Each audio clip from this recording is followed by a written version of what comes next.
Friends, ಇವತ್ತು ಬಿರಿಯಾನಿ ಹೇಗೆ ಮಾಡೋದು ಅಂತ ಹೇಳ್ಕೊಡೋಕೆ ಬರ್ತಾಯಿದ್ದೀನಿ. ಇವತ್ತು ಆ್ಯಕ್ಟಿವ್ ಜೊತೆ ಬಿರಿಯಾನಿ ಮಾಡ್ತಾಯಿದ್ದೀನಿ. ಬನ್ನಿ ಹೇಗಂತ ಹೇಳ್ಕೊಡ್ತೀನಿ. ಫ್ರೆಂಡ್ಸ್, ಫಸ್ಟು ಮಸಾಲ ಎಲ್ಲ ಹಾಕ್ಕೊಳ್ಳಿ. ಆಮೇಲೆ ಈರುಳ್ಳಿ, ಟೊಮೊಟೊ, ಮೆಣಸಿನ್ಕಾಯಿ, ಈರುಳ್ಳಿ 1, ಟೊಮೊಟೊ 2, ಮೆಣಸಿನ್ಕಾಯಿ 5 ಉದ್ದಿದ್ದು ಕಟ್ ಮಾಡ್ಕೊಂಡು ಎಲ್ಲ ಮಿಕ್ಸ್ ಮಾಡ್ಕೊಳ್ಳಿ. ಮತ್ತು ಶುಂಠಿ ಬೆಳ್ಳುಳ್ಳಿ ಪೇಸ್ಟ್ ಹಾಕ್ಕೊಂಡು ಮಿಕ್ಸ್ ಮಾಡ್ಕೊಳ್ಳಿ. ಆಮೇಲೆ ಅರಿಶಿನ ಪೌಡ್ರ್ 2 ಸ್ಪೂನ್ಸ್ ಹಾಕ್ಕೊಂಡು ಮಿಕ್ಸ್ ಮಾಡ್ಕೊಳ್ಳಿ. ಆಮೇಲೆ ಟೊಮೊಟೊ ಎಲ್ಲ ಹಾಕ್ಕೊಂಡು ಅದನ್ನು ಮಿಕ್ಸ್ ಮಾಡ್ಕೊಳ್ಳಿ.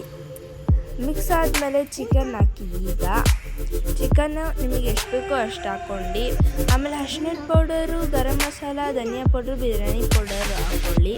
ಅದನ್ನು ಚೆನ್ನಾಗಿ ಮಿಕ್ಸ್ ಮಾಡಿ ನಿಮಗೆ ಎಷ್ಟು ಬೇಕೋ ಅಷ್ಟು ರೈಸ್ ಹಾಕ್ಕೊಂಡು ಅದಕ್ಕೆ ತಕ್ಕಂತೆ ನೀರು ಹಾಕ್ಕೊಳ್ಳಿ.